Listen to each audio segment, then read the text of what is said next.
Magandang araw sa lahat, guys, par. Eto kami ngayon. Nanghingi ng tulong yung kapatid ko para buhatin yung kulungan ng kalapate. Medyo masikip na kasi dito eh. Ayan, pangiti-ngiti lang si Dan Vlog. So, Uncle, thank you, thank you. Magtitinda pa ng ice cream yan. Tumulong sa amin kasi ang bigat talaga niyan. Ilan kaya kami magbubuhat? Ayan o, papogi si Dan Vlog. Na. Asan na kaya yung iba? Kasi solid, bakal. Ang bigat niyan, guys. Eto na. Bubuhatin na namin. Yan na, tulong, tulong. Sabi, bigat. Yan na, maporma na. Yan na, buhat. Bayanihan.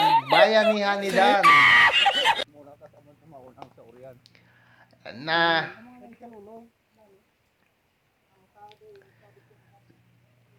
Wag lang kayo matumba. Ang bigat. Ang sikip pa ng dadaanan yan. So, ilan na kaya kami nagbubuhat? So guys, so, kasi yung sinong gustong tumulong, pumunta na rito. May ano yan, may libreng pansit. Pansit, bato. Yan, marami yan dito sa Bicol. Ayan na, binubuhat na namin yung kulungan. So, doon kasi sa paglalagyan, maluwag talaga doon.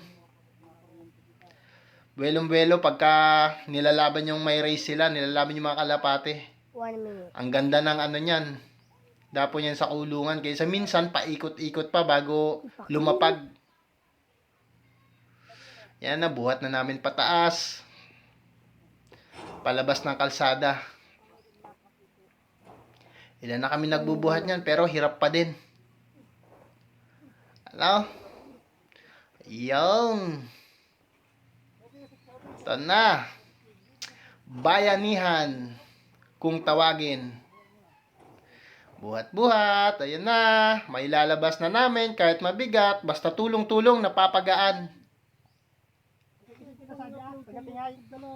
Na. So mamaya naman, pahinga naman ng konti. Saan likod? Ano guys, oh, malapit nang ilabas. Mailabas namin. Bye-bye.